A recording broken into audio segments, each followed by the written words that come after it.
Assalamualaikum warahmatullahi wabarakatuh. Liridhillah wa li syafaati Rasulillah sallallahu alaihi wasallam wa ala kulli niyatin shalihah. Al-Fatihah. A'udzu billahi minasyaitonir rajim. Bismillahirrahmanirrahim.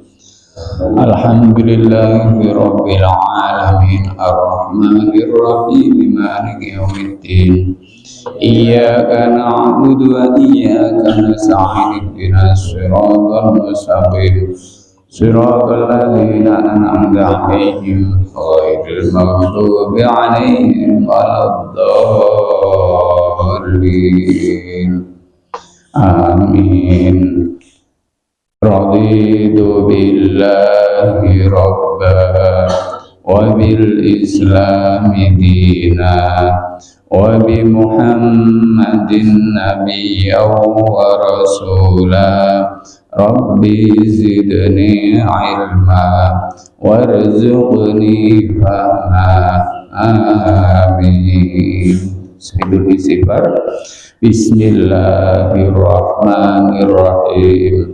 Allahumma anta rabbi la ilaha illa anta khalaqtani wa ana abduka wa ana ala ahdika wa wa'dika mastata'tu a'udzu bika min syarri ma sana'tu abu'u laka bi ni'matika 'alayya wa abu'u bi dhanbi faghfirli fa innahu la yaghfiru dzunuba illa anta. Bismillah, alhamdulillah, wassalatu wassalamu ala rasulillah wa ala alihi wa ashabihi wa mawala wa la hawla wa la quwwata illa billah. Rabbi shrah li sadri wa yassir li amri wa hlul 'uqdatam min lisani yafqahu qawli. Amin. Qala ta'ala subhanaka la ilma lana illa ma 'allamtana innaka antal alimul hakim. Amma ba'd. Bapak-bapak, ibu-ibu, majelis jamaah majelis Ahad pagi yang dirahmati Allah Subhanahu wa taala. Puji syukur marilah kita panjatkan kepada Allah karena pada pagi hari ini Allah masih membangunkan kita dari tidur kita dengan suasana yang dingin, udara yang dingin, tapi Allah masih menuntut kita untuk melangkahkan kaki kita menuju mushola An-Nur yang kita cintai ini guna menunaikan sholat subuh secara berjamaah, dilanjutkan dengan kajian ilmu-ilmu Allah. Alhamdulillah. Sholawat beserta salam marilah kita sampaikan pada junjungan kita Nabi Muhammad sallallahu alaihi wasallam. Mudah-mudahan kita semuanya termasuk orang-orang yang akan mendapatkan syafaatul uzma besok di hari kiamat. Amin. Bapak Ibu yang dirahmati Allah, pada kesempatan kali ini kita akan lanjutkan kajian kita mengenai tentang kitab Aqidatul Awam tentang sifat mustahil Allah Subhanahu wa ta'ala.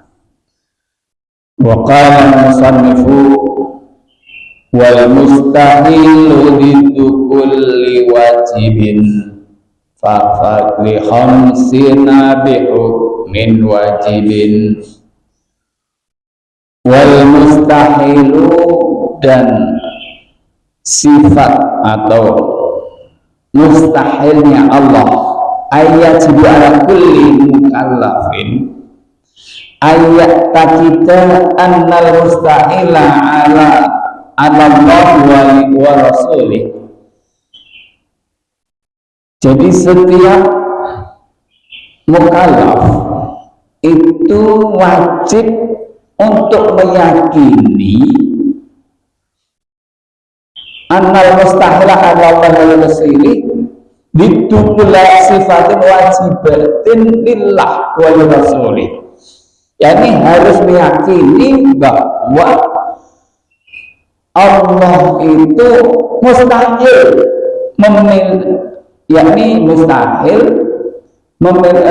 memiliki sifat mustahil yang berlawanan dengan sifat wajib. Ya, sifat wajib kemarin kita sudah sampaikan ada 20. Fa'adatul mustahilat ka'adatul wajibat, maka hitungan bilangan sifat mustahilnya Allah ka'adatul wajibat, yakni seperti jumlah hitungan sifat-sifat wajibnya Allah Subhanahu wa ta'ala. Waqad nadamaganda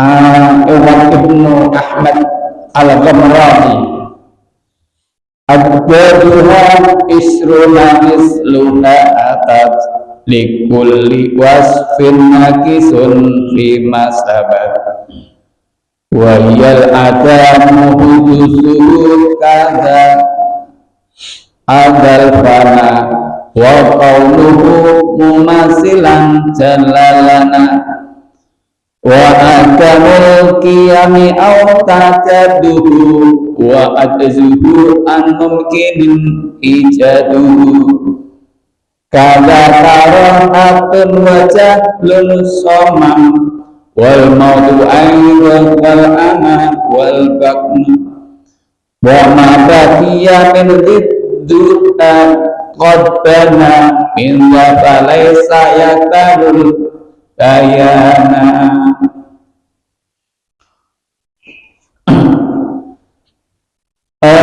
Musannif yang mengarang kitab ini menyampaikan bahwa lawan-lawan dari sifat wajibnya Allah ada 20. Ya, kalau kemarin sifat wajibnya Allah ada 20. Nah, itu wajib ada Allah SWT. Dan saat ini adalah lawan mustahil dari Allah memiliki sifat itu. Sifat wajibnya Allah yaitu wujud, kita baqa, mukhalafatun lil hawadisi, qiyamuhu bin nafsi, wahdaniyah, qudrat, iradat, ilmu, hayat, sama, basar, kalam, qadiran, muridan, aliman, hayyan, sami'an, basiran, mutakaliman. Itu sifat wajibnya Allah Subhanahu wa ta'ala. Dan sekarang sifat wajib harus ada pada Allah, dimiliki Allah. Dan sifat mustahil yakni lawan daripada sifat wajib.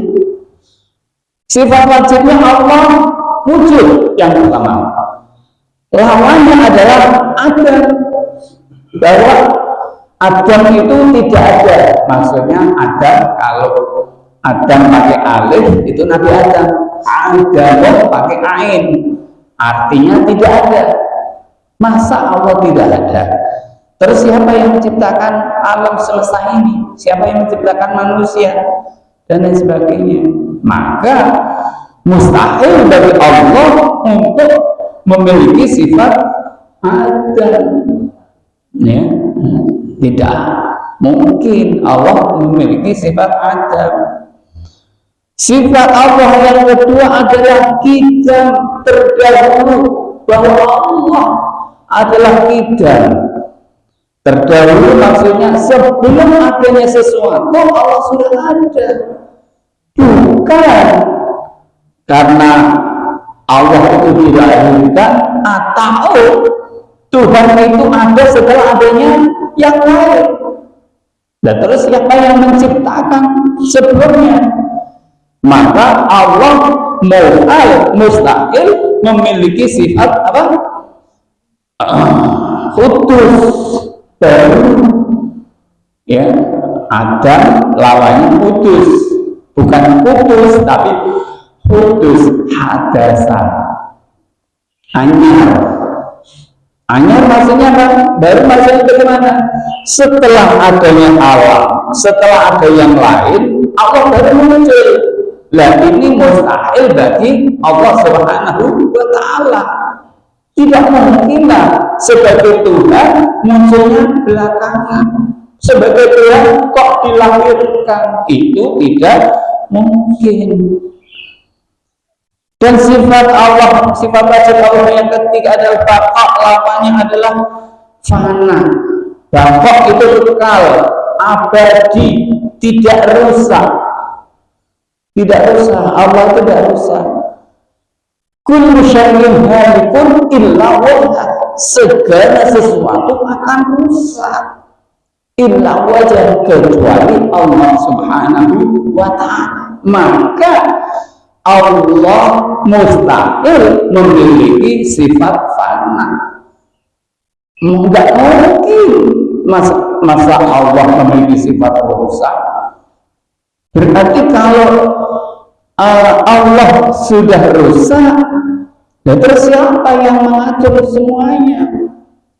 Masa Allah rusak? Kan nggak mungkin. Nah, mukhalafatul hawadisi, sifat wajibnya Allah.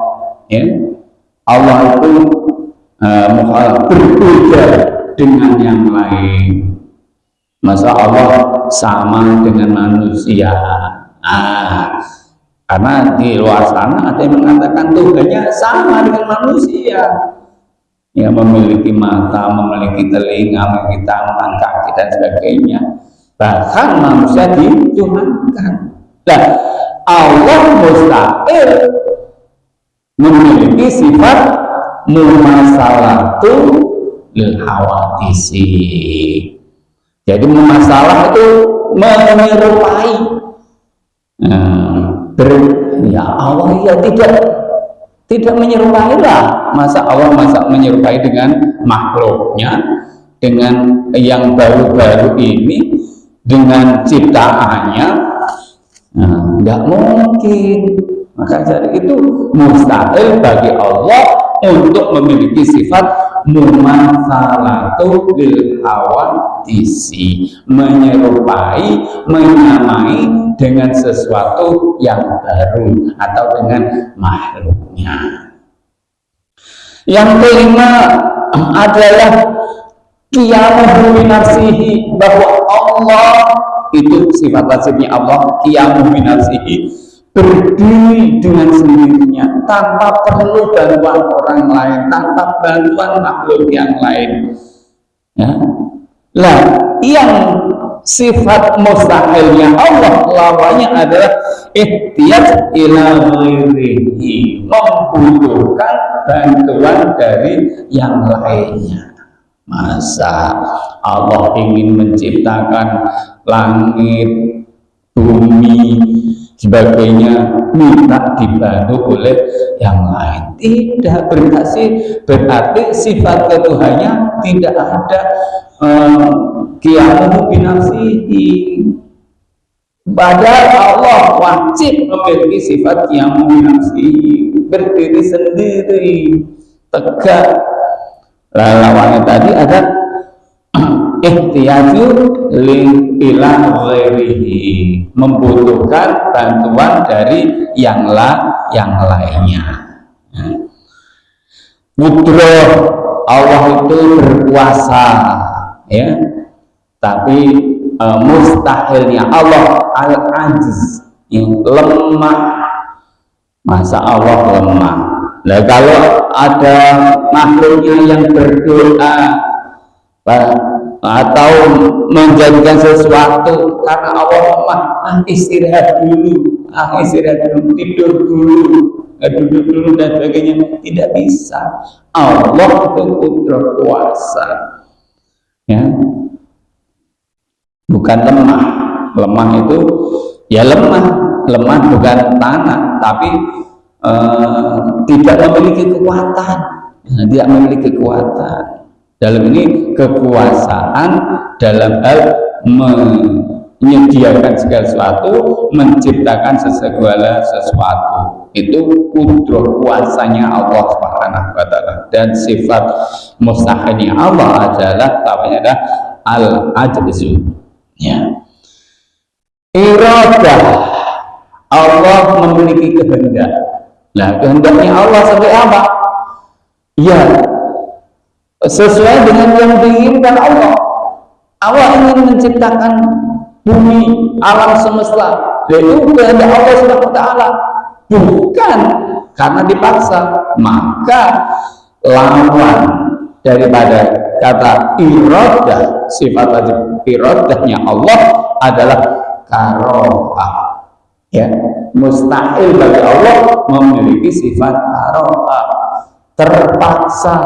Allah terpaksa membuat bumi, Allah terpaksa menciptakan manusia, Allah terpaksa menciptakan binatang. Bukan, mustahil bagi Allah membuat seperti itu, karena Allah memiliki sifat iradah, berkehendak. Maka kita harus yakin, kehendaknya Allah seperti apa. Nah, seperti itu. Allah wajib memiliki sifat ilmu, mengetahui sir al-alamiah, yang rahasia maupun yang terang-terangan Allah tahu.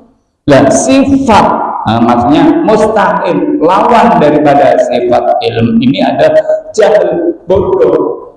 Masa Allah bodoh? Nah, itu kan mustahil bagi Allah, ya. Hayat, nah hayat itu hidup, lawannya mustahilnya Allah ada maut. Nah, kalau Allah sebagai Tuhan maut, meninggal, lalu siapa yang meneruskan untuk pengaturan alam semesta ini? Nah, bukan ada sudah diteruskan yang lain, ya berarti sifat Tuhannya lemah karena mati. Maka dari itu Allah wajib hayat sepanjang masa awalu wa akhiruhu, awal sampai akhir Allah tetap hidup, wajib itu. Lawannya tadi adalah maut itu mati atau meninggal. Lah meninggal itu ya karena berbatas waktu, ya berbatas. Padahal Allah al-awalu wal akhiru, tidak berbatas waktu. Bismillahirrahmanirrahim. Sama ya, sama Allah mendengar. Nah, lawannya apa? Gitu. Summum bukun. Ya, ini hati-hati Bapak Ibu. Ada sama itu mendengar, sam itu artinya apa? Tuli itu budek ya. Maka kalau kita menjawab salam atau mengucapkan salam itu yang jelas, kadang assalamualaikum, assalamualaikum, budek kalian, ya, tuli kalian. Nah, ini harus hati-hati ya. Assalamualaikum, cetok, jelas. Sam itu dari kata sumum ya, budek, tuli. Masa Tuhan, masa Allah budek, tuli? Tidak, berarti kalau seperti itu tidak bisa mendengar doa umatnya, doa makhluknya, doa hambanya, permintaan hambanya, karena tuli tadi. Nah, tidak mungkin Allah memiliki sifat sum atau tuli tadi. Basar adalah artinya melihat. Nah, melihat. Masa Allah tuli, masa Allah lawannya ada summun bukmin umyun. Nah, ini kan dalam surat Al-Baqarah ada. Nah, adalah buta. Masa Allah buta? Kalau Allah buta, tidak bisa melihat makhluknya berbuat ini dan itu. Nah, ini tidak mungkin, mustahil bagi Allah untuk memiliki sifat buta. Nah, berikut sifat wajib Allah itu kalam, berfirman. Lawannya ditunggu adalah bukmun. Ya, bukmun, mustahil bagi Allah memiliki sifat bukmun, bisu. Berarti Allah bisa berkata-kata? Bisa, kalau memang kita mampu untuk berkata-kata. Karena beberapa Nabi Allah, Nabi Allah itu sempat berdialog dengan Allah. Ya, contoh Nabi Musa, Nabi Muhammad, wa kallamallahu Musa taklima. Nah, ini dalam Al-Quran dijelaskan, wa kallamallahu Musa taklima. Dan Allah bercakap-cakap dengan Nabi Musa, takliman, betul, dengan ucapan-ucapan yang nyata. Ya, jadi tidak hanya sekedar katanya, tapi Al-Quran menjelaskan wa kallamallahu Musa taklima. Allah berkata, Allah berfirman, Allah berbicara dengan Nabi Musa takliman, dengan kata-kata yang nyata. Ya. Bismillahirrahmanirrahim. Ya, qaulun qadirun itu Allah adalah dalam keadaan berkuasa. Ya, Allah kuasa tadi sifat mustahil bagi Allah. Kalau ajizan, Allah dalam keadaan lemah. Ya, lawannya itu sendiri. Ya, nggak mungkin lah Allah lemah. Terus kaunuhu muridan, Allah dalam keadaan berkehendak. Ya, Allah memiliki kehendak seperti apa? Kehendaknya Allah. Ya, sifat mustahilnya Allah adalah kemudahan. Allah terpaksa menyediakan segala sesuatu, itu terpaksa. Itu tidak mungkin bagi Allah Subhanahu wa Ta'ala. Kaunuhu aliman, dalam keadaan mengetahui, Allah mengetahui segala sesuatu. Dalam keadaan hidup, ya, hidup Allah, ya, tidak mungkin Allah tidak mengetahui segala sesuatu. Allah tidak mungkin dalam keadaan mati. Ya, maka Allah itu wajibnya seperti itu, hayan, aliman. Mustahil bagi Allah mautan, ya, ajiz, jahil, kayak gitu, mayitan. Nah, itu tidak mungkin Allah memiliki sifat mayitan, meninggal, wafat, tidak mungkin. Berarti kalau seperti itu bukan sifat Allah Subhanahu wa Ta'ala. Allah memiliki sifat basiron, dalam keadaan melihat. Nah, lawannya ada Allah abkama. Nah, Allah dalam keadaan bisu, abkam, hukum bisu, ya, bisu, Allah bisu, nggak mungkin. Wahdaniyat, ya, wahdaniyat wajib bagi Allah. Esa itu tunggal, bukan tiga yang tunggal, tiga yang satu, bukan, tapi Allah esa. Tunggal ini tunggal dari sifatnya, zatnya, dan perbuatannya. Nah, lawan daripada wahdanya ini adalah memiliki sekutu, asyir. Allah memiliki sekutu untuk membuat alam semesta ini, tidak mungkin. Allah sendiri, Allah mengatur alam ini sendiri. Ya, tidak butuh bantuan yang lain. Nah, kalau Allah memiliki bantuan tangan berarti Allah lemah. Nah, tadi ada sifat mustahilnya Allah al-ajiz. Padahal Allah apa? Qudra, kuasa dengan segala sesuatunya. Jadi sifat wajibnya Allah ada 20, sifat mustahil itu yang tidak mungkin ada pada Allah Subhanahu wa taala juga 20. Sifat wajib 20, lawannya juga 20. Sifat jaiznya Allah kemarin 1. Sifat jaiz, Allah berkehendak untuk melakukan segala kemungkinan. Mungkin ini adalah kehendak Allah Subhanahu wa ta'ala. Bismillahirrahmanirrahim. Tafsilahon, nah ini nanti aja. Kadal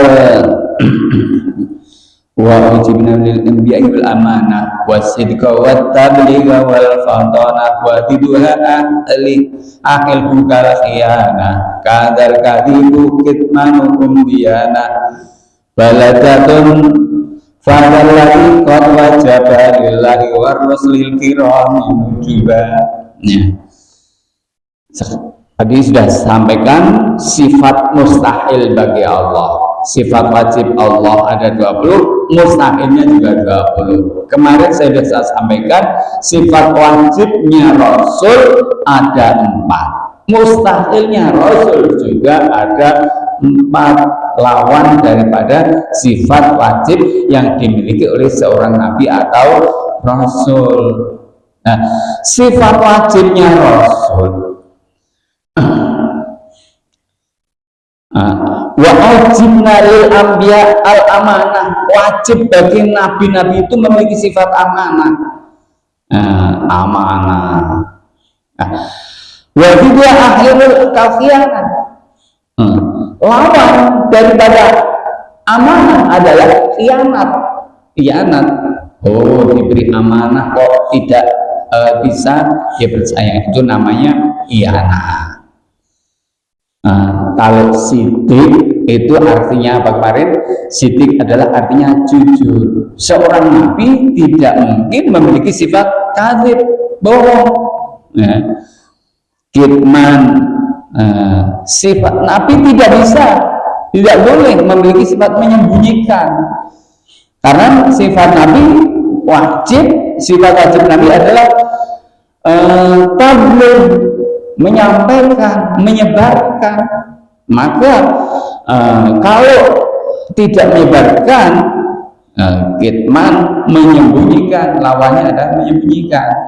Lupa katanya ada seorang nabi mendapat wahyu dari Allah tapi tidak wajib untuk menyampaikan kepada umatnya. Nah, ini kemarin sudah saya sampaikan budaya Nabi dan Rasul. Kalau Nabi itu mendapat wahyu dari Allah, namun tidak ada kewajiban untuk menyampaikan kepada umatnya. Tetapi itu wajib untuk dilaksanakan Nabi itu sendiri. Maksudnya dilaksanakan tentang apa yang diwahyukan pada Nabi tersebut, tapi tidak ada kewajiban untuk menyebarkan, untuk mendakwahkan.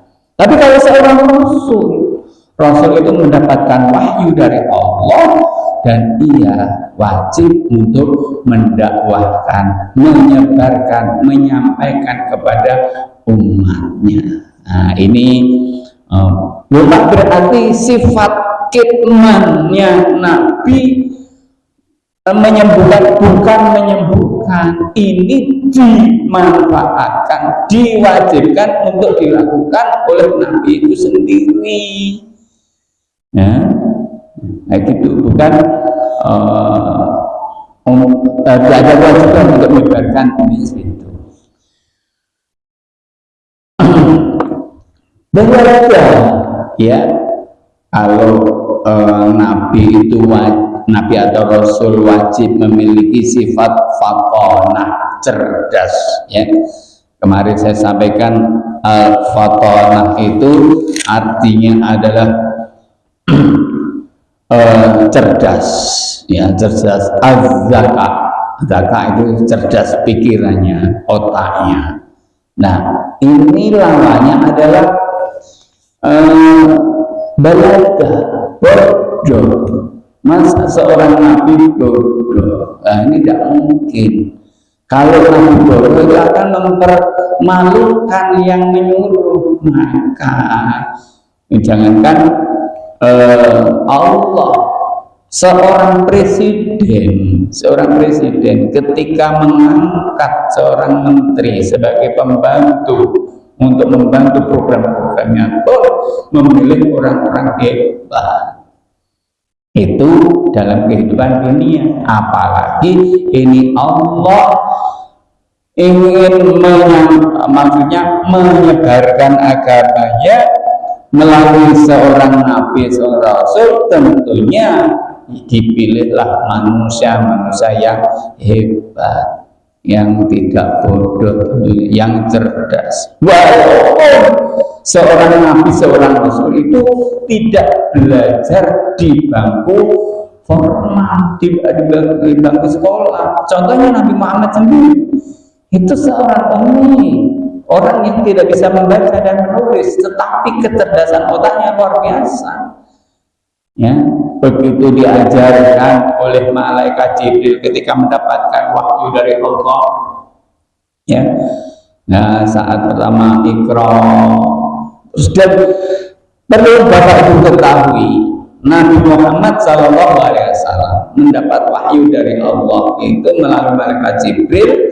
Dan itu ternyata malaikat Jibril kebanyakan hanya menuturi, menyampaikan, kemudian ditirukan oleh Nabi Muhammad, dan saat itu juga langsung hafal. Kira-kira jenengan mampu nggak diajari sepisan? Sebelumnya belum pernah tahu. Ya, kalau saya bilang Alhamdulillahirabbil alamin, nah jenengan sudah hafal dulu, maka ya gampang. Tetapi ini wahyu sebelumnya belum pernah disampaikan kepada Rasulullah, baru diajarkan oleh Jibril kepada Rasulullah, diajari secara ini simai, mendengar, tidak ditulis, ya, bahkan hanya lewat mimpi juga. Ya, terkadang ada malaikat Jibril menyampaikan wahyu kepada Rasulullah lewat mimpi, tapi kadang malaikat Jibril menemui Rasulullah dalam keadaan menunjukkan bentuk aslinya. Ya, tidak apa-apa, untuk mengajarkan, memberikan, menyampaikan wahyu Al-Quran dari Allah Subhanahu wa Ta'ala. Dan itu semua langsung dihafal oleh Rasulullah Sallallahu Alaihi Wasallam. Kalau tidak cerdas, kalau Nabi kok bodoh, ini lawan dari cerdas bodoh, maka tidak mungkin begitu diajari sekali langsung hafal untuk selamanya. Nah, kalau kita alasannya apa? Diajari bisa baca surat ini, bacaan ini, lupa Pak, faktor U. Justru Rasulullah Sallallahu Alaihi Wasallam itu mendapatkan wahyu dari Allah melalui malaikat Jibril saat pertama kali beliau sudah berusia tidak muda lagi, yakni berapa? Usia 40 tahun. Dan setelah usia 40 tahun dan tahun-tahun berikutnya sampai menjelang Rasulullah wafat, bahkan saat Rasulullah mendapat wahyu yang terakhir, saat dimana beliau sedang berhaji wada, ya, beliau mendapat wahyu bukan fasta bima al-yawma akmaltu lakum dinakum wa atmamtu alaikum ni'mati wa raditu lakumul Islam madinah. Dino ini, ya, pada hari ini akmaltu lakum, saya telah menyempurnakan untukmu Muhammad. Maksudnya Muhammad ini bukan hanya Nabi Muhammad, tapi untuk umat Islam. Dinakum, yang disebutkan apa? Agama. Dalam hal ini adalah Al-Quran. Berarti Al-Quran pada hari itu sudah ayat terakhir diturunkan oleh Allah oleh malaikat Jibril saat dimana Rasulullah sedang melakukan haji. Nah, mendengar ayat ini turun, ya, tanggapan sahabat-sahabat Rasulullah itu bermacam-macam. Ada yang gembira, ada yang bersedih sampai menangis. Sahabat-sahabat itu bergembira kenapa? Wah, alhamdulillah Islam sudah sempurna. Hari ini sudah disempurnakan oleh Allah Subhanahu wa taala. Karena ini adalah wahyu yang terakhir diturunkan oleh Allah oleh malaikat Jibril. Al-yauma akmaltu lakum dinakum wa atmamtu 'alaikum nikmati. Dan aku sempurnakan untuk kalian nikmatku. Aku akhiri, aku tamatkan. Ya, ada tanggapannya, ada yang senang karena ini sudah sempurna, sudah terakhir. Tapi ada yang sampai menangis. Sahabat Rasulullah, kenapa lu menangis? Kalau ada kata-kata terakhir, berarti sebentar lagi Rasulullah pasti akan dipanggil. Nah, ini kadang orang itu hanya menerima, mencerna apa yang nampak. Yo, sudah terakhir berarti sudah sempurna, sudah lengkap. Tetapi tidak menyisir, ya, memikirkan yang lebih mendalam.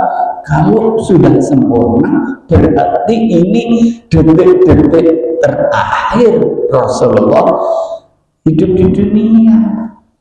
Nah, ini saat itu kayaknya Abu Bakar yang merasakan sampai menangis itu, di mana sebagian yang lain gegap gembira karena wahyunya sudah sempurna, sudah luar biasa. Ya, ini bagaimana tidak menangis ya Rasulullah, karena wahyu Al-Quran sudah terakhir, sudah sempurna. Maka kekasih Allah mungkin sebentar lagi akan dipanggil untuk tidak tinggal di dunia ini lagi. Tapi seorang nabi, seorang rasul, seorang mujahid, ya, itu ketika wafat, ya, nabi ketika wafat itu tidak seperti manusia yang lain. Ya. Karena apa? Wafatnya Nabi, wafatnya Rasul hanya pindah alam yang biasanya kita bisa berkomunikasi, tapi karena sudah wafat, pindah alam kita tidak bisa berkomunikasi lagi. Tetapi beringat bahwa ini ayat Al-Qur'annya kalau nggak salah itu, wala taqulu liman yuqtalu fi sabilillahi amwat bal ahya'un, tetapi ya, jangan kamu katakan orang yang meninggal karena berjuang di jalan Allah itu wafat, meninggal. Bal ahya'un, tetapi mereka itu hidup dan mereka juga diberi rezeki oleh Allah. Maka ketika kita ingin bertemu dengan Rasulullah SAW, dengan orang-orang yang waliullah, ya kita mengucapkan salam. Kita ingin bertemu Rasulullah, assalamualaikum ayyuhan nabiyyu wa rahmatullahi wabarakatuh.